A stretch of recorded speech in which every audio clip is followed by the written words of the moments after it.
Welcome back to Psychological Depth. In today's episode, we'll be diving into the topic, how to tell if a woman is being unfaithful. Let me tell you about the pattern, because there's always a pattern. After hearing confessions from over 100 women who cheated on their partners, some tearfully, some defiantly, some with a strange pride, I started noticing something. They all start the same way. Not the cheating itself, the story they tell about the cheating, the narrative they construct to explain what happened, the psychological framework they use to transform betrayal into something palatable. And here's what I discovered. The cheating itself varies, different circumstances, different men, different timelines, but the story is remarkably consistent, almost scripted, as if there's a template that women access unconsciously, instinctively, when they need to explain why they broke their commitment, why they destroyed their family, why they did the thing they promised never to do. Today, I'm going to walk you through that pattern, not to attack women, not to claim all women cheat, but to help men understand something crucial. Cheating doesn't start in the bedroom, it starts in the mind. And the mind reveals itself through the stories it tells. If you learn to recognize the pattern early, the narrative structure, the psychological tells, the red flags hidden in plain sight, you can protect yourself before the betrayal happens. Because by the time she's in his bed, the story has been written for months. You're just the last person to read it. Let me start with the most important thing you need to understand. Cheating women romanticize their actions. When a woman cheats, she almost never frames it as what it actually is, a selfish decision to pursue sexual or emotional gratification at the expense of her commitment. That framing is too harsh, too ugly, too damaging to her self-image. So she constructs a different story, a better story, a story where she's not a betrayer, but a protagonist in a love story that circumstances made impossible until now. Listen to how cheating women describe what happened. It's never, "I wanted to have sex with another man, so I did." It's, "We had this connection that neither of us expected." It's, "It was like we'd known each other in another life." It's, "I never meant for it to happen, but some things are just meant to be." The language is romantic, fatalistic. It positions the cheating as something that happened to her rather than something she chose. This is critical to understand. She's not lying to you, she's lying to herself. The romantic framing isn't a cover story designed to manipulate. It's a psychological mechanism designed to protect her ego from the weight of what she's done. If she admitted, even to herself, that she betrayed her husband because she was bored or horny or wanted validation or simply lacked the self-control to resist temptation, that admission would shatter her self-concept. She can't be someone who does something that ugly, so the ugly thing becomes beautiful in the retelling. I've heard women describe affairs that were objectively sordid: drunken hookups with coworkers, torrid encounters in parking lots, quick sex with men they barely knew. And by the time the story came out of their mouths, it had transformed into something from a romance novel. The parking lot became a moment of destiny. The coworker became a soulmate. The drunken hookup became two hearts finally finding each other. The narrative alchemy is stunning. She takes base metal and convinces herself it's gold. And here's what men miss. By the time she's telling you this story, the romantic, fatalistic, destiny-driven version, she believes it. She's not performing, she's not consciously deceiving. She's living inside the narrative she constructed to survive the cognitive dissonance between "I'm a good person" and "I did a terrible thing." The story resolves the dissonance. The story lets her sleep at night. The story is now her truth. Let me talk about the self-deception mechanism, because this is the engine that powers everything. Human beings have a fundamental need to see themselves positively. This isn't optional, it's psychological architecture. When behavior conflicts with self-image, something has to give. Either you change the behavior, which is hard, or you change the story about the behavior, which is easy. Most people, most of the time, choose the easy path. They reframe what they did until it fits who they think they are. For a cheating woman, this reframing is essential. She can't be a cheater. Cheaters are bad people. She's a good person. So whatever she did, it couldn't have been cheating, not real cheating. It was something else, something more complicated, something that transcends ordinary categories like faithful and unfaithful. Watch how the language shifts. She doesn't say, "I cheated." She says, "I fell in love with someone else," as if falling were involuntary, as if love excused everything. She doesn't say, "I had sex with another man." She says, "We had this connection that neither of us expected." It was like we'd known each other in another life. I never meant for it to happen, but some things are just meant to be. As if connection were a force beyond her control. As if denial were impossible rather than simply difficult. The self-deception goes deeper than language. She actually rewrites history. The marriage that was fine becomes unhappy for years. The husband who was adequate becomes emotionally unavailable. The affair partner who was just available becomes the one who truly understood me. The past is reconstructed to support the present narrative. If she's leaving for a better man, then the previous man must have been worse than she remembered. The story requires it. I've talked to husbands who are blindsided by this revisionism. They remember a functional marriage, maybe not perfect, but working. Then they discover the affair, and suddenly their wife is describing years of misery they never experienced together. "I've been unhappy for so long. You never really saw me. We were roommates, not partners." The husband is baffled. That's not what happened. That's not how it was. But in her mind, that's exactly how it was, because the narrative demands it. This is why you can't argue a cheating woman out of her story. You're not arguing against a conscious lie. You're arguing against a psychological defense mechanism. The story isn't just what she says happened. It's what she needs to believe happened, and needs trump facts every time. Let me talk about the neurological dimension, because this isn't just psychology, it's brain structure. There are two relevant systems operating in every decision about fidelity. The limbic system, ancient, emotional, pleasure-seeking trustee, drives impulse. It responds to attraction, novelty, excitement. It wants what it wants right now. Then there's the prefrontal cortex, newer, rational, future-oriented, which manages self-control. It considers consequences. It weighs commitments against temptations.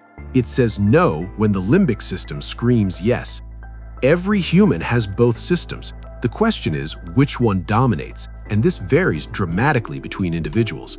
Some women have strong prefrontal control. They can feel attraction, intense attraction, the kind that makes the limbic system light up, and still not act. They can be tempted and resist. They can want something and choose not to pursue it because the consequences outweigh the pleasure. These women experience the same impulses as everyone else. They just have the neural infrastructure to override them. Other women have dominant limbic systems. Impulse rules. Feeling becomes action with little intervening evaluation. If she's attracted, she acts. If the moment feels right, she follows it. The prefrontal brake is weak or absent.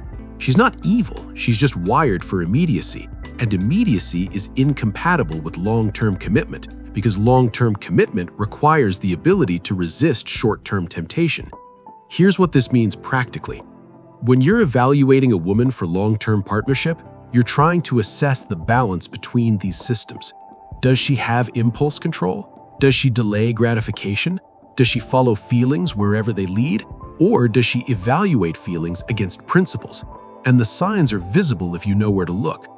A woman who constantly seeks emotional intensity, who needs drama to feel alive, who makes decisions based on what feels right without consideration of consequences, who romanticizes passion and dismisses stability as boring, who changes course whenever her feelings change, all of these are limbic dominance indicators.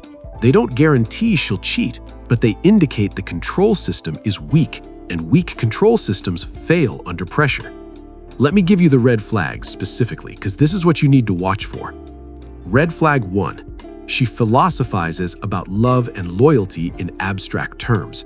A woman who says things like, "You can't control who you fall in love with," or "The heart wants what the heart wants," is telling you something. She's telling you that she's already constructed a framework where feelings override commitments. She's pre-authorizing betrayal by establishing that love is beyond choice. When she talks this way about hypotheticals, believe her. When the real temptation arrives, she'll apply the framework she already built. Red flag 2. She focuses on feelings as justifications.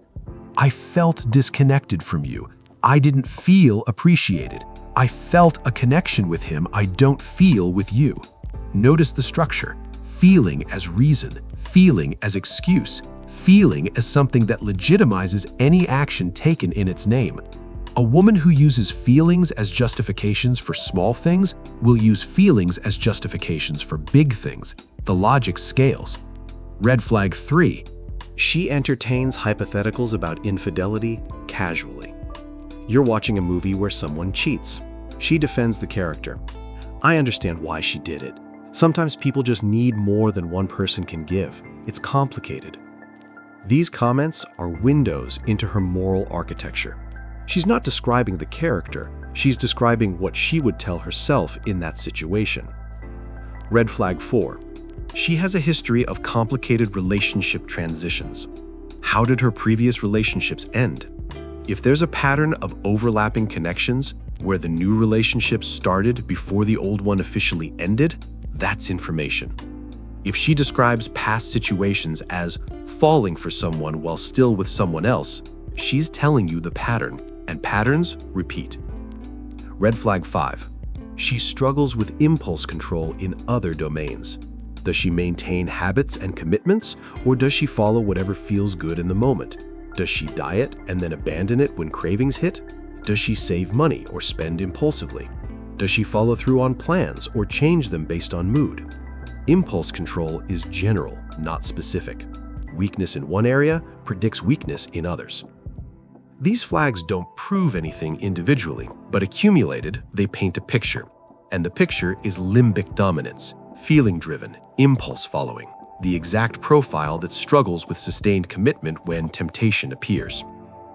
Let me talk about premeditation, because cheating is rarely the accident women describe. The story she tells includes a lot of just happened language. It just happened. One thing led to another. I didn't plan it. This creates the impression of spontaneity, of being swept away by forces beyond control. But the actual behavior tells a different story. Before most affairs, there's a preparation phase, a grooming phase, and I mean self-grooming, not manipulation. She starts paying more attention to her appearance. She starts working out with new intensity. She updates her wardrobe. She's more careful about makeup. Something has changed. She's preparing. But preparing for what? If she were happy in the relationship, why the sudden self-investment? Then there's emotional distancing. Before the physical betrayal, there's emotional withdrawal. She becomes critical. She creates conflict. She starts building a case, often unconsciously, for why the relationship isn't working. This serves two purposes. It justifies what's coming, and it reduces the emotional cost of betrayal by making the relationship feel less valuable. Then there's opportunity creation. She's suddenly going out more. She has new friends you don't know. There are events you're not invited to. Her phone is more guarded. Her schedule is more opaque. She's creating the conditions where cheating becomes possible, not accidentally, deliberately. Maybe not consciously deliberately, but deliberately nonetheless. By the time the physical act occurs, weeks or months of preparation have happened. The "it just happened" framing is false. What happened is she built the runway, positioned the plane, and then acted surprised when it took off. The cheating wasn't spontaneous. The cheating was the conclusion of a process that started long before. This is why I say cheating starts in the mind. By the time you discover it, the mental work was completed ages ago. She's been telling herself the story for months. You're just the last person to hear it. Let me talk about lifestyle and mindset as predictors, because not all a woman's lifestyle reveals her relationship with impulse and restraint. A thrill-seeking lifestyle, constant novelty, stimulation chasing, hedonic priorities, indicates a limbic dominant operating system. She needs excitement, she needs intensity, she needs the next new thing. This orientation is incompatible with monogamy over time, because monogamy is, by definition, the same person over and over, and the same person eventually stops triggering the novelty response the limbic system craves. Contrast this with a disciplined lifestyle, a woman who has developed habits, who exercises restraint regularly, who delays gratification as a practice, who has a framework, religious, philosophical, whatever, that positions duty above feeling. This woman has trained her prefrontal cortex. She's practiced saying no. She's strengthened the neural pathways that override impulse. When temptation appears, she has the infrastructure to resist. I'm not saying religious women never cheat, they do. I'm saying that genuine religious practice, not cultural identification, but actual practice, builds the muscle of self-restraint. It creates a framework where attraction is understood as a test, not a destiny, where feelings are data, not commands, where commitment means something beyond as long as I feel like it. The secular woman who follows feelings as her highest authority has no framework for resistance. When she feels attracted to someone new, what's her counterargument? I shouldn't feel this. That's not how feelings work. I committed to someone else, but she also committed to following her heart, and her heart is currently pointing elsewhere. Without a framework that elevates something above feeling, duty, principle, covenant, whatever, feeling wins every time. This is why the question of values matters so much in partner selection, not because certain values are morally superior, but because certain values predict behavior.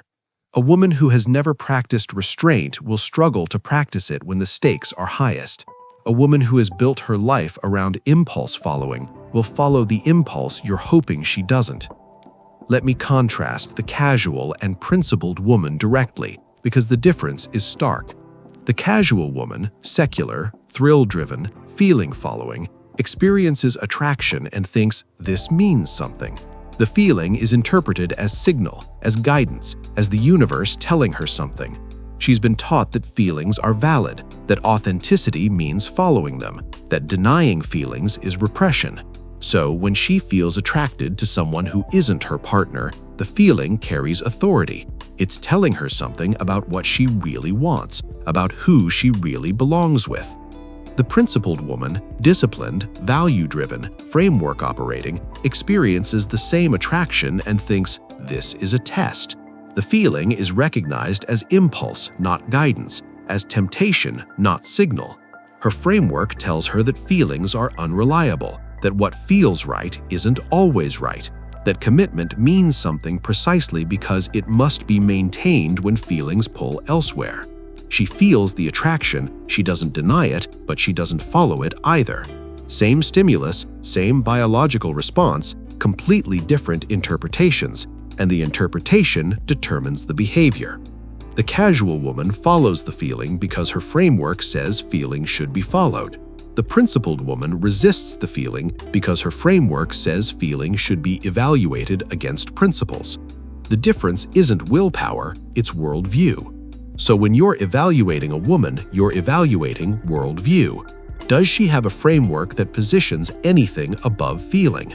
Does she have practice in restraint? Does she understand commitment as something that must survive the moments when she doesn't feel like keeping it? Or is she operating on feeling follows feeling logic that will inevitably lead her somewhere you don't want her to go? Let me talk about the language of justification, because the words reveal everything. Listen carefully when she talks about relationship decisions, her own or others. What words does she use? What framing does she employ? Falling in love. Notice the passivity. You don't climb into love. You don't walk into love. You fall, as if tripping, as if gravity, as if it happened to you rather than being something you did. This language removes agency, and removed agency means removed responsibility. The heart wants what it wants. Notice the separation. The heart wants, not I want. The heart is positioned as an entity with its own agenda, separate from the self. She's not responsible for what her heart does. Her heart just wants. She's merely the vessel. It was meant to be. Notice the fatalism. Meant by whom? Destiny? The universe? Some cosmic force that arranged this connection despite all obstacles? How can she be blamed for what was meant to be? She's not a betrayer, she's a destined lover whom circumstances cruelly placed in a commitment that was never meant to last. I need to be true to myself. Notice the moralization. Self-truth becomes the highest value, and whatever she wants to do becomes self-truth. Betraying her partner isn't betrayal, it's authenticity. Breaking her commitment isn't breaking, it's being true. The villain of the story is no longer her, it's the commitment that prevented her from being herself. Every one of these phrases is pre-installed justification. If a woman uses this language casually, before any cheating, before any temptation, she's showing you the operating system. She's revealing that when the moment comes, she has ready-made frameworks for excusing what she'll do. The language isn't just description, it's preparation. Let me give you practical guidance, because understanding the pattern should inform behavior. During the selection phase, before commitment, before exclusivity, run diagnostics. Ask hypothetical questions. What do you think about people who fall for someone else while in a relationship? What does loyalty mean to you? Do you think you can control who you fall in love with? Listen to the answers, not for the right answers, she might give those, but for the framework beneath the answers. Does she treat commitment as absolute or conditional? Does she believe feelings can be controlled, or does she position them as forces beyond control? Does she have a framework that elevates principle over passion, or do feelings sit at the top of her value hierarchy? The answers reveal architecture, and architecture predicts behavior. During the relationship, watch for the signs of preparation I described earlier. Sudden attention to appearance without obvious reason, emotional withdrawal without clear cause, increased criticism and conflict creation, opportunity-generating schedule changes. These aren't proof of anything, but they're patterns. Patterns that have preceded cheating hundreds of times. If you see them, pay attention. Don't dismiss them because you don't want them to be true. Evaluate her impulse control across domains. How does she handle temptation with food, with spending, with commitments to herself? Does she follow through on plans or abandon them when feelings shift? The woman who can't resist a donut isn't identical to the woman who can't resist another man. But the underlying system, impulse versus control, is the same. Weakness in one area doesn't guarantee weakness in another, but it indicates where the vulnerability lies. Take her history seriously. How did past relationships end? Were there overlapping connections? Were there stories about falling for someone while committed to someone else? Past behavior is the best predictor of future behavior. Not because people can't change, but because most people don't change. The pattern she's shown before is the pattern you should expect. Again, let me address what you can't control, because this is important too. You cannot control whether she cheats. You can select carefully. You can evaluate accurately. You can choose someone whose profile suggests reliability. But you cannot guarantee fidelity through your behavior. You cannot love her enough. You cannot be good enough. You cannot be attentive enough. If she's going to cheat, your performance doesn't prevent it.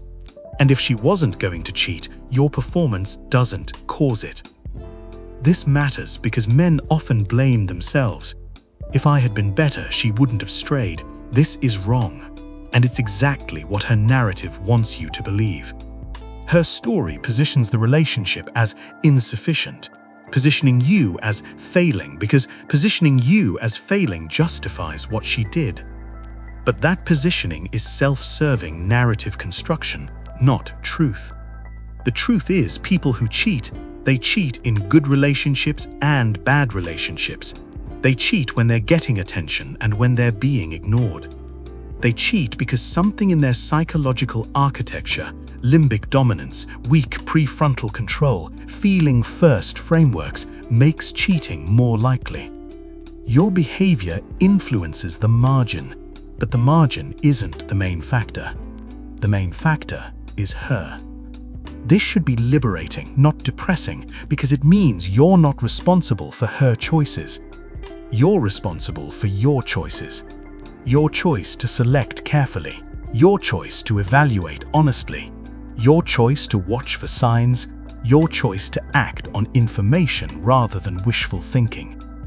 Everything else is beyond your control, and what's beyond your control shouldn't weigh on your conscience.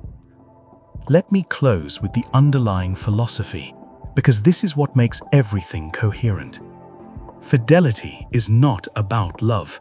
I know that contradicts the romantic narrative, but the romantic narrative is exactly what cheating women use to justify betrayal. I fell in love with someone else, as if love were the issue. Love has nothing to do with it. Fidelity is about self-control, about the ability to feel attraction and not act, about the recognition that feelings are data, not commands, about having a framework that positions commitment above impulse, about training, literal training of the neural systems that override immediate gratification for long-term benefit. A woman can love you deeply and cheat anyway, because the cheating isn't about whether she loves you. It's about whether she has the architecture to resist temptation. You can be the best husband in the world, and if she lacks that architecture, she'll cheat. You can be a mediocre husband, and if she has that architecture, she won't. This is why the selection criteria I've described matter. You're not selecting for love. Love is unreliable. Love changes. Love can be felt for multiple people simultaneously. You're selecting for architecture, for impulse control, for frameworks that elevate principle, for practice and restraint, for the neural and psychological infrastructure that makes fidelity possible even when temptation is strong. The women who don't cheat aren't women who never feel temptation. They're women who feel temptation and don't follow it. The difference isn't desire, it's discipline. And discipline is visible long before the test arrives, in how she lives, in what she values, in the framework she operates from, in the language she uses about feeling and commitment. It's all there. You just have to look. I've seen over 100 cheating women, and they all start the same way, with the story, with the romanticization, with the fatalistic language that positions betrayal as destiny. But before the story was spoken, it was built in the limbic dominance, in the absent restraint, in the feeling-first philosophy, in the thousand small signs that were visible to anyone willing to see them. Don't be surprised by infidelity. Be observant before it. Watch for the pattern, evaluate the architecture, select accordingly. And remember the story she tells afterward, the romantic, fatalistic, destiny-driven narrative. That story was always going to be told. You're just deciding whether you want to be the husband who hears it. For now, tell me in the comments, have you heard this story? Have you been the husband who received the romantic narrative of betrayal? What did the story sound like? Share the pattern so others can recognize it before they live it. That's it for today. Stop listening to what she says about love. Start watching what she shows about control. And remember, cheating starts in the mind. Your job is to read the mind before it acts. So, what are your thoughts on today's topic? Make sure to like this video and subscribe to our channel Psychological Depth so you won't miss any of our upcoming posts. Thanks for tuning in. See you next time.